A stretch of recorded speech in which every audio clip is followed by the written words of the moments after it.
Radiohead is one of my favorite bands, and it's a group that I've covered quite a bit on this channel. Something else that I don't really cover that much is politics on this channel.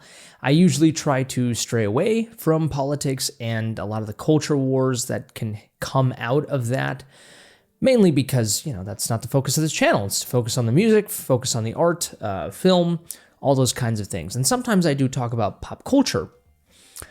But I think in this case, I want to make an exception because Jonny Greenwood, the guitarist for the band Radiohead, recently made a statement sort of defending his stance when it comes to the decision to continue performing with Israeli artists, collaborating with Israeli artists, and essentially even probably continue to perform in Israel, even though the frontman of Radiohead, Thom Yorke, has said that he would absolutely not want to perform there anymore, which he also released a statement at some point last year, which we'll sort of kind of touch up on here. But, why is this important? Why is Jonny Greenwood making a statement?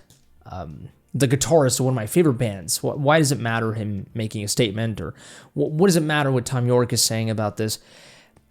This video is not going to be about the politics of this. It's not going to be about, who's right, who's wrong, what my personal opinion is.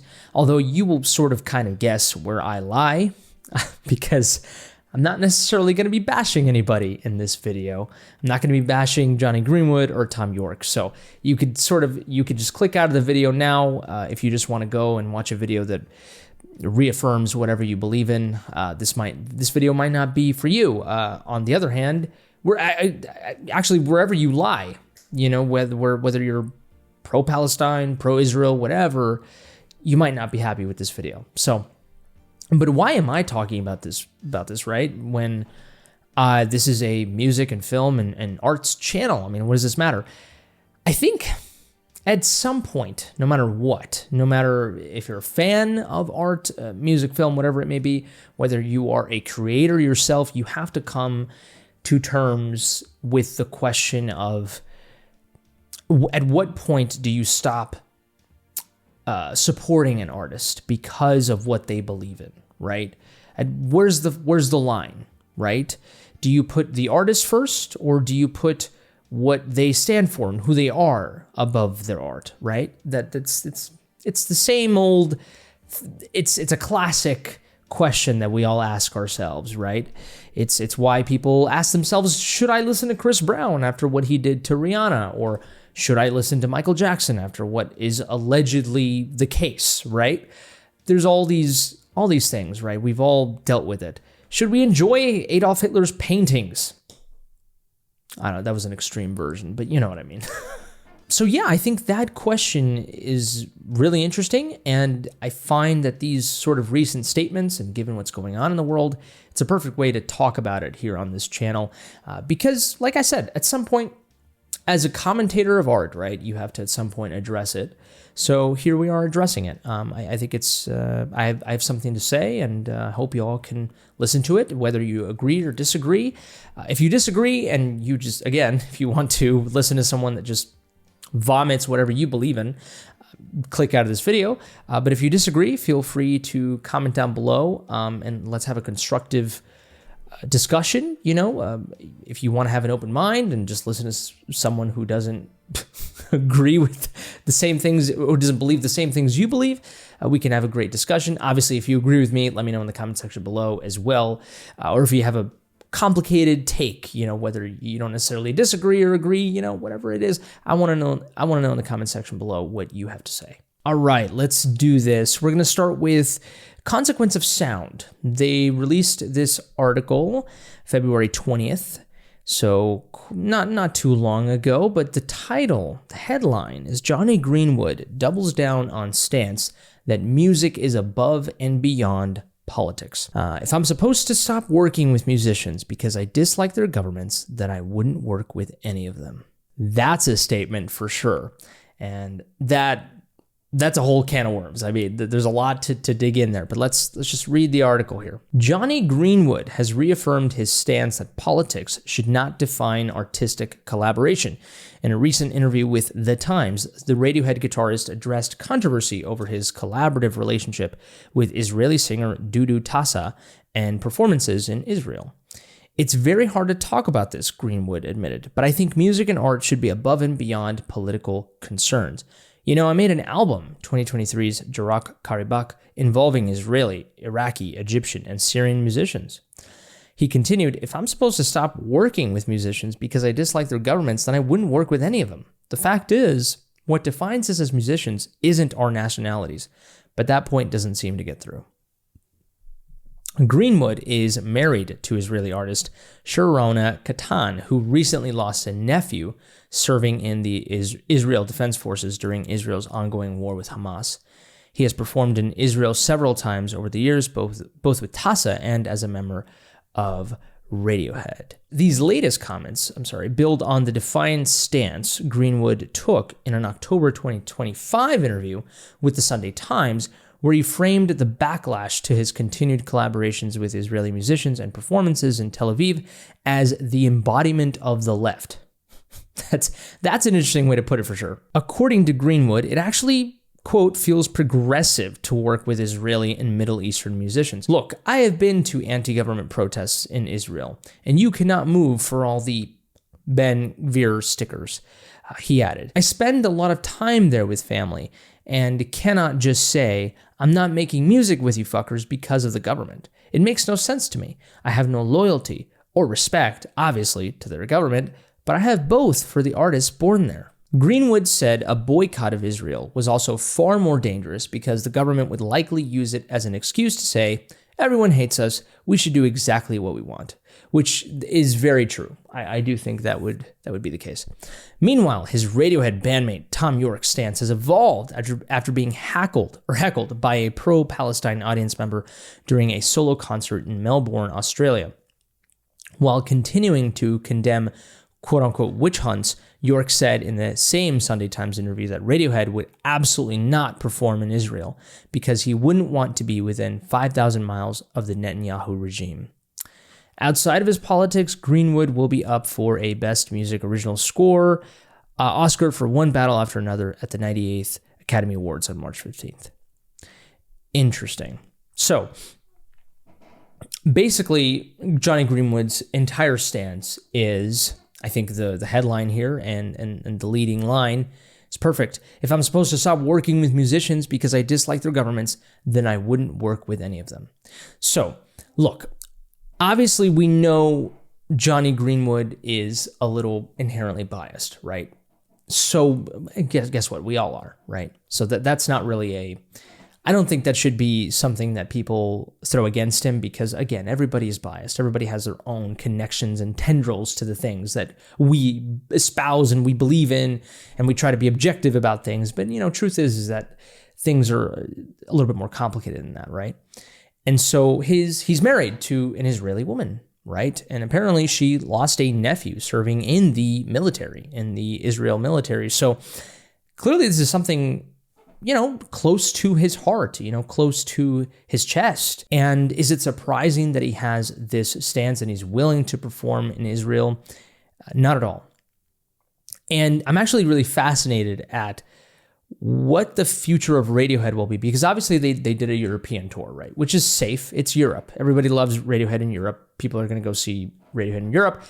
And while some things may be happening in Europe, obviously not to the degree in the cultural zeitgeist as much as what's happening in the Middle East.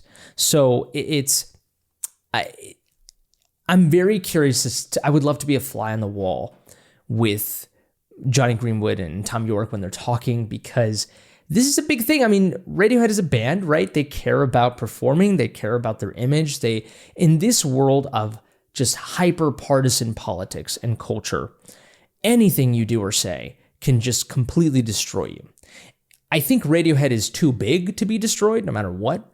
But I do think it's interesting, right? Because Jonny Greenwood is clearly on, I'm not saying he's pro-Israel or pro-Palestine. I don't think he's actually on either side of those. you could make an argument that if there was a gun to his head, he would probably pick, pro-Israel. Perhaps. I don't know. I don't know the guy. Just because he performs with Israeli people and just because he's married to an Israeli woman doesn't mean he's pro-Israel. You know what I mean? Like, and it doesn't mean he's anti-Palestine. It doesn't. Life doesn't exist in a vacuum like that, right? But I would love to just hear the conversation between Thom Yorke and Jonny Greenwood. It's like, what are we going to do? Thom Yorke is making a decision to not perform in Israel, and Jonny Greenwood is now. I don't know, right? And obviously, the other band members have to decide too, right? And I'm sure they're having talks with their PR team and everything, and just kind of gauging what to do and what to say, because at the end of the day, Radiohead's a business, right? They want to still maintain a positive image in front of the public eye, right? And they want people to buy their albums. They want people to go to their concerts. So, I mean, I think the Radiohead, their European tour probably was fine, nothing terrible or anything like that. I don't know. It's interesting. I wonder if that's why they're also staying away from the States, because to be fair, I think the States can be a little bit more hyper political than other parts of the country. So I don't know. Maybe they're straying away from the U.S. because of that. I'm not sure. Although the incident that Thom Yorke had was in Australia, which was interesting. So I don't know. I don't know what. Maybe they're just like, we're going to perform somewhere safe, somewhere that we know, somewhere that we're comfortable in, that we know for sure people are going to go out to see us, right? Which is Europe. So, but it's got to be so interesting. It's like, who's going to win and what's going to happen, right? Maybe they just pause performing in Israel. Maybe Jonny is like, you know what? I understand, given what's going on, let's just adhere to the radical left and just stay away from Israel. Let's just do that just for the sake of the band, right? Maybe he'll do that. I don't know, even though on his own time, he's going to do whatever he wants, which obviously he's free to do that. So that's interesting. But Jonny Greenwood's thesis, right, ultimately is, I just can't, art to me is above all of these things, right? And again, right, it's like, where's the line, right? Like, imagine if this is World War II, right? And you had Jonny Greenwood and Radiohead in World War II, like, and if there's amazing Germans that are making great music, a lot of people would be like, dude, what are you doing? Like, collaborating with German musicians when they are under the Nazi regime? Like, I mean, why would you do that, right? Like, but obviously you could make a statement. It's like, well, it doesn't mean that these German musicians are in agreement with the Nazi regime, right? Like, you can assume that perhaps his wife is pro-Israel, is in alignment with Benjamin Netanyahu, although Jonny Greenwood himself has said that he's attended protests, anti-government protests in Israel. So he's no stranger to disliking the government in Israel, right? He has his problems with it too. So again, it's not so black and white, but there's a certain amount of people, there's a very large amount of people, loud amount of people that are saying you just can't even meddle with anybody that's associated with Israel, because in doing so, you're what's the word? Complicit, I guess. They're complicit by collaborating, by giving the okay to collaborate with these people and performing in Israel. You're just being complicit to whatever the government is doing. That means it's not as important to you. It's not as severe for you. It's not enough, all the civilians that have died. It's just not enough, right, for you to not perform there or to not collaborate with these musicians, And it's a war of, it's like it's the Olympics, And you can never really win with any side, with any sort of pocket of political views, Like these people, whether it's the pro-Palestine people, whether it's the pro-Israel people, they're just incredibly loud, incredibly boisterous, and just absolutely on their high horse. And they think that they're just completely righteous. And if you don't agree with everything and do as they say, then you're just automatically on the other side. It's just clearly you don't care about it as much as I do, right?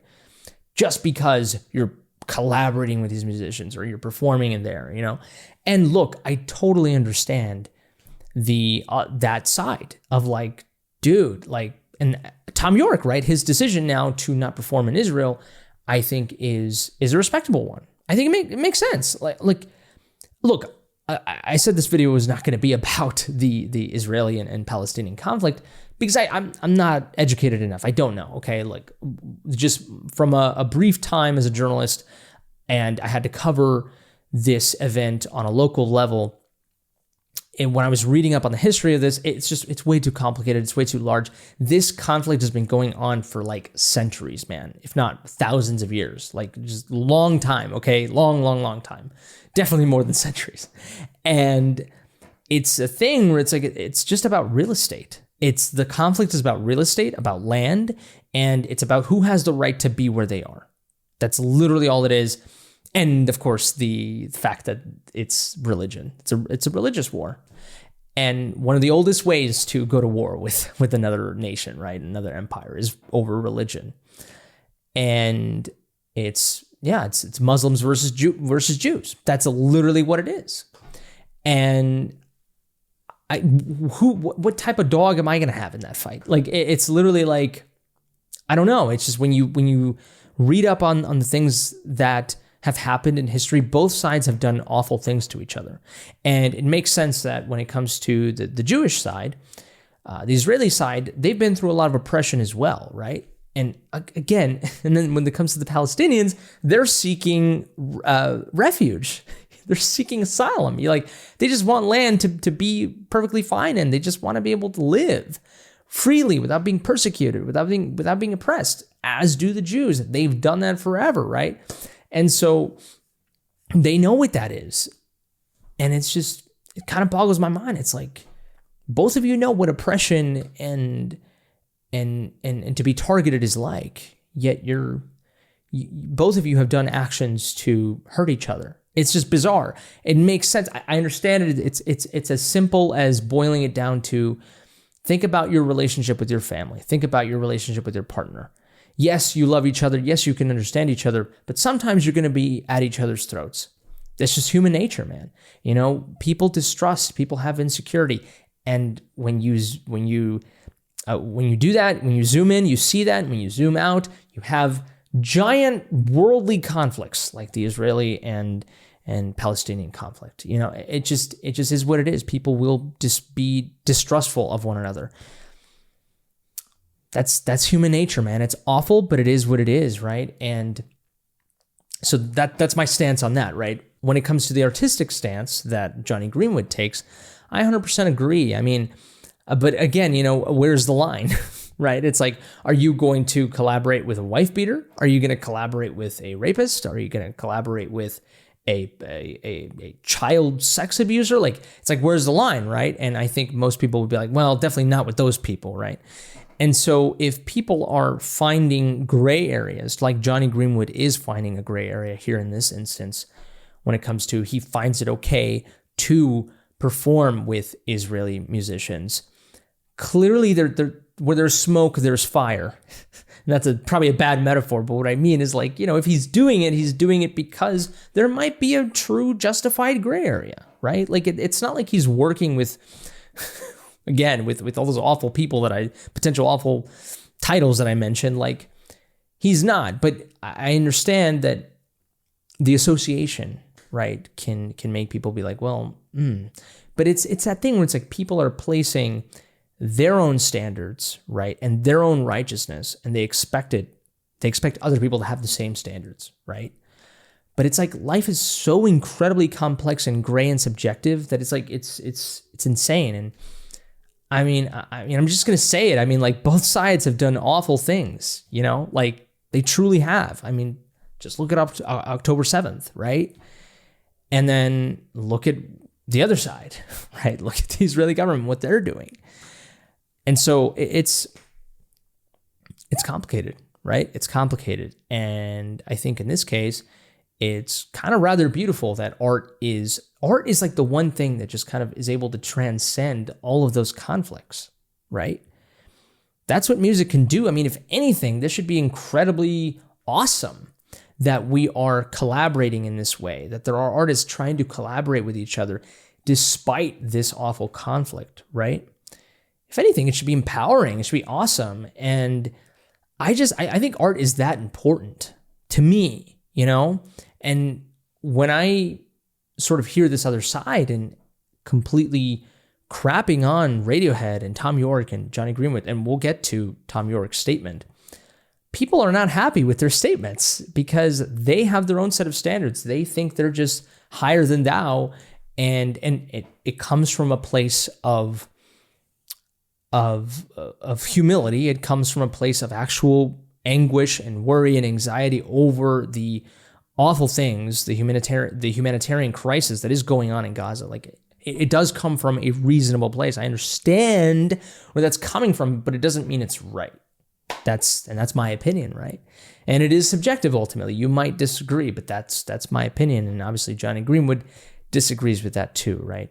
So I just think art is above all of that, you know? And it's not to say that like Radiohead's music or art is more important than people losing their lives.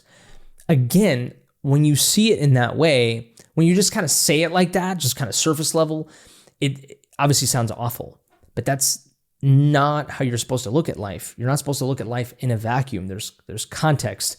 There is reasonability. Like, it's just kind of, life is too complicated to see it in that such narrow angle. But at the same time, when I say I think art is above that when you take into account all of those complexities and all that gray area, right? That's why Jonny Greenwood is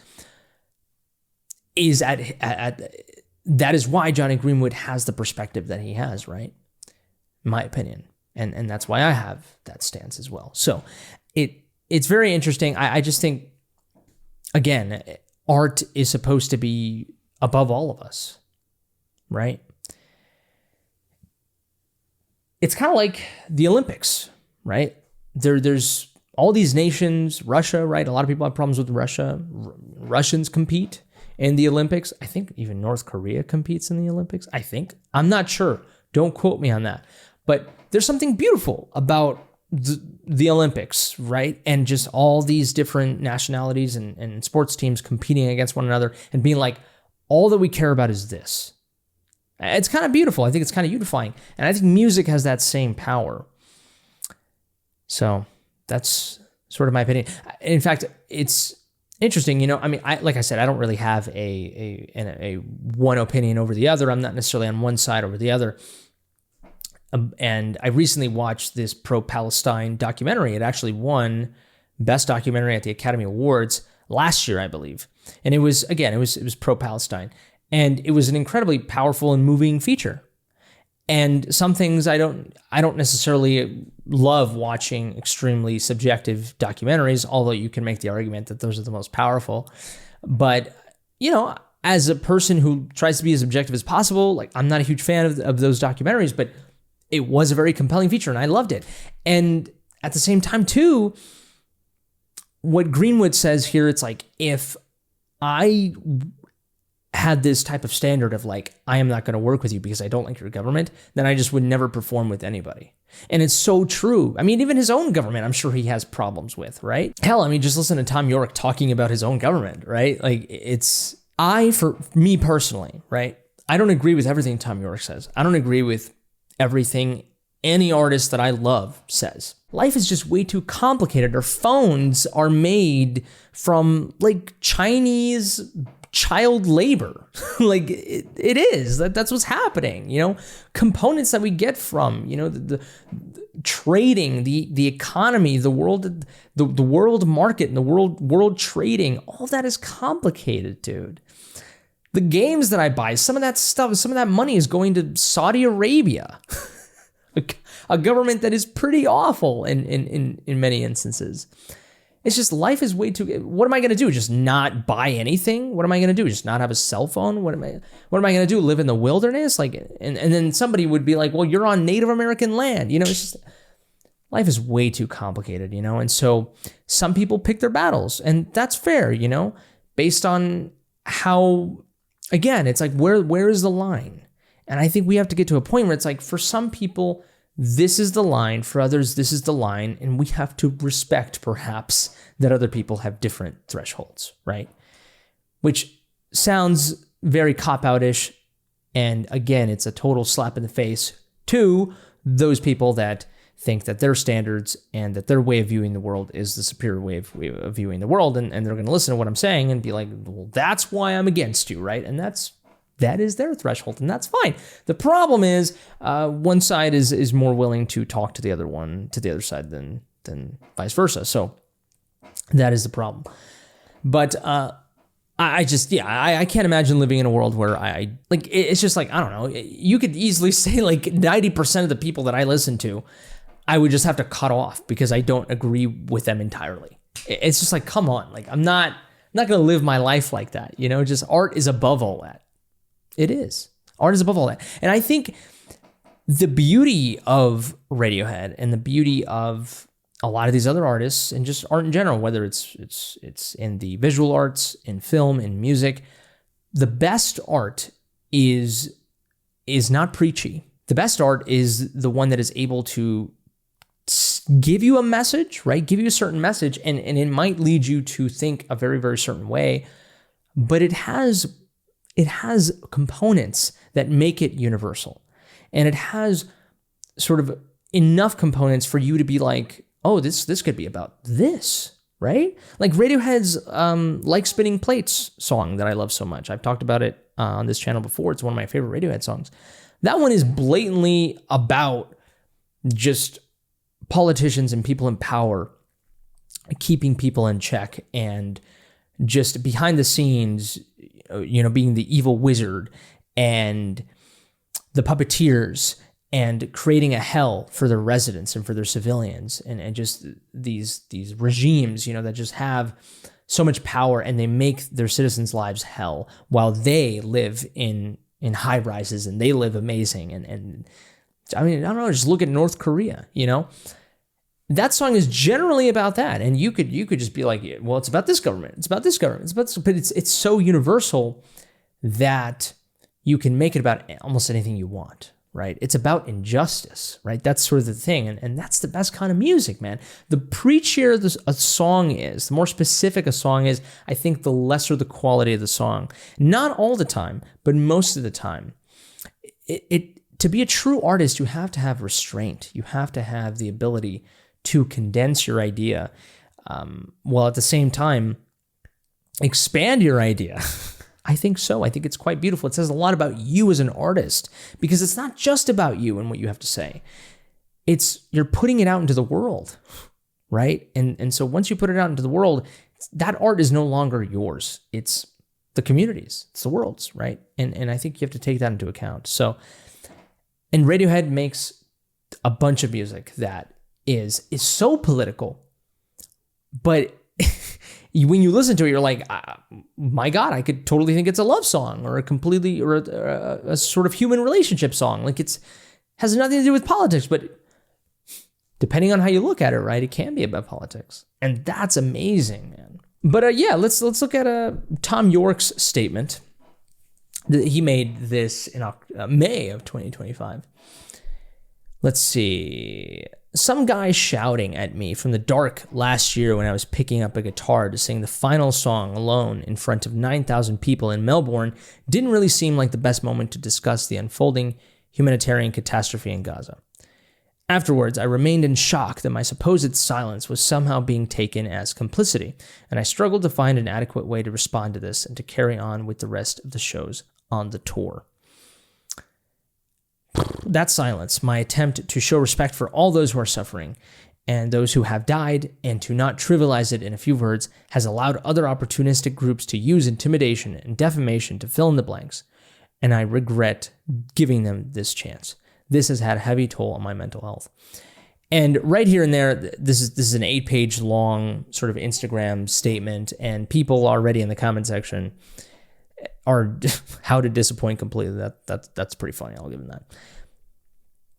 And here it is. Yeah, this person I follow just to say you're a 56-year-old man who has branded yourself as this ultra progressive activist, and you somehow managed to make an 80+ year colonial project and tens of thousands of innocents murdered into a statement on your own mental health, how you're coping with social media bullying, and how the oppressors and those oppressed should do a kumbaya. Great job, Thom. So people are basically saying, oh, boo-hoo, you, Thom Yorke, you rich white Englishman with your little statement basically saying, oh, it's been so hard to make a statement. It's been so hard I've been bullied, and it feels like people are manipulating the situation. They're taking advantage of the situation and demonizing me, and it's just bad. Yeah, you could say that, but he's a person. He's a human being, right? Like, I understand privilege. I totally get that. But at the end of the day, I don't view the world that way, because if I did, I would be a miserable mess. I mean, I just can't look at the world like that. I mean, I'm 27 years old. I'm going to be 28 in August. Shawn Mendes is my age. I could sit here all day and look at just Shawn Mendes and be like, my God, he has actually done something with his life. He's been successful. Why not me?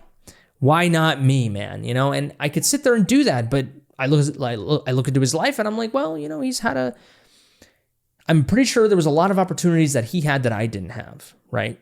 And I'm pretty sure there's other parts that I could have done that he's done. Maybe he's more disciplined than I am. He's obviously more talented than I am.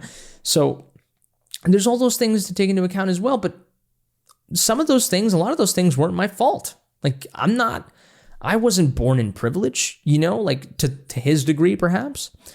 And that didn't happen. And because of that, I think it's unfair. Just like he wasn't like born in that either. Like, or he didn't decide to be born in that either. He didn't decide to be born in that specific environment in life for him to eventually become the Shawn Mendes. Like, he didn't choose that, you know? And there's some aspects that he worked on to become Shawn Mendes, of course.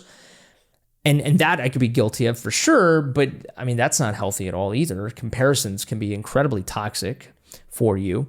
It's better to just focus on yourself. So it's like, it's not my fault I had my environment in my life, and it's not his fault that he's had his environment in his life. So like, why am I supposed to sit here and crap on him for having a better life than me? Why am I supposed to sit here and envy it? I have no reason to do that. It's pointless. I just should focus on my life. In the same way that we don't look at poorer people and be like, oh man, like, it's just like we don't look at the other. We always look at the rich people and the more successful people and either envy it or scream privilege to them. But we the poor people, of course, you know, we help them, of course, and that makes total sense. But you're never going to compare yourself to a poor person. You're never going to be like, God, man, I wish I was poor. I wish I started that way. No, you don't, because you know that their life and a lot of the choices or a lot of the things that happened to them were out of their control, right? And of course, that's not to say that every poor person is not in that place because of their choice. Of course, that happens too. But life is complicated. There's so many permutations to it. And so, yeah, we don't look at people with disabilities who were born with disabilities or poor people and be like, oh man, I'm envious of that. They have a lot of privilege. Because it's unfair to do that, because we know they didn't choose that. And so, I don't know, that same thing with rich people. It's like, if you're born into wealth and you make something of it, good for you. I would do the same thing too. I would love to do that. And it's not their fault, you know? And so whenever, you know, people sort of dilute their arguments to just be, oh, rich white man bad, rich white man having an opinion, oh, boo-hoo, you trying to complain about your problems. Everything is relative. Everything is relative, right? So if Thom Yorke is complaining about his mental health, I believe him. Because why would he, like, I understand, yeah, there's reason for people to lie and everything, but it's just like, everybody deals with mental health in their own way. You know, a rich person is dealing with mental health issues that I just will never understand. Just like they will never understand my mental health issues, right? It's just, you know, it just doesn't, it's such a petty way to like combat an argument. It's dumb. But yeah, he keeps going. He goes on and on and on, and he ends up, he obviously, he still condemns the Netanyahu regime. And of course, on the other side, he says, at the same time, the unquestioning free Palestine refrain that surrounds us all does not answer the simple question of why the hostages have still not all been returned. For what possible reason? Why did Hamas choose the truly horrific acts of October 7th?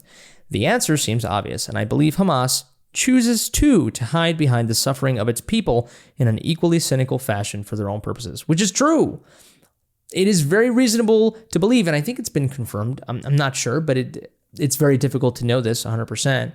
But it is reasonable to believe that Hamas is using hospitals and orphanages as headquarters. And so thus, when Israel sends all those missiles and it bombs those those places that don't deserve to be bombed, it just looks awful, right? Like, and it just is whatever. It's strategy, it's war. That's what they do, right? And so, and again, right, that's not to say that we're going to put all the pro-Palestine people with the Hamas, because Hamas is radical, right? So we're not going to do that, right? And so I just wish we could do that with the other side too, and be like, well, we're not going to put Jonny Greenwood, in the same pile as Netanyahu's regime. Like, why would you do that? It just doesn't make any sense. Or Thom Yorke, for that matter, right?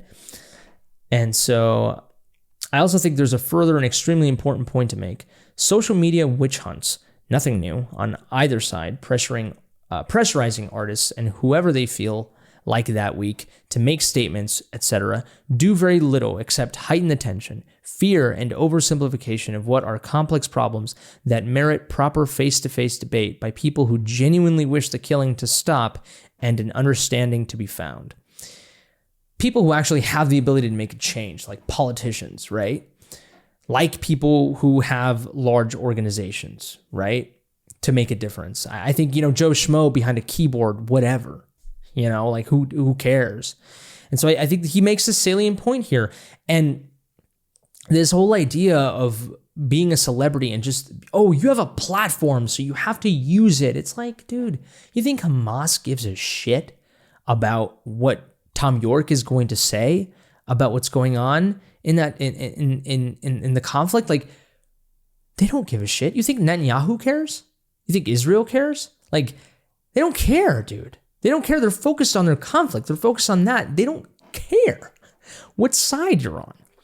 Like, I think artists do have a lot of influence, but at the same time, people over-exaggerate the influence that artists have. Like, nobody gives a shit, man. Like, or like when an artist like speaks out on something that's going on in the world, I'm like, oh, whatever, give me a break. Like, I don't care, dude. Like, shut up. I don't care. Like, make your music.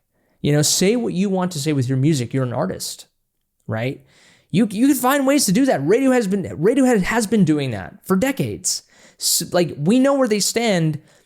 And again, it's very nuanced, right? But we know where they stand. We know where they have been standing for a long time because of their music, right?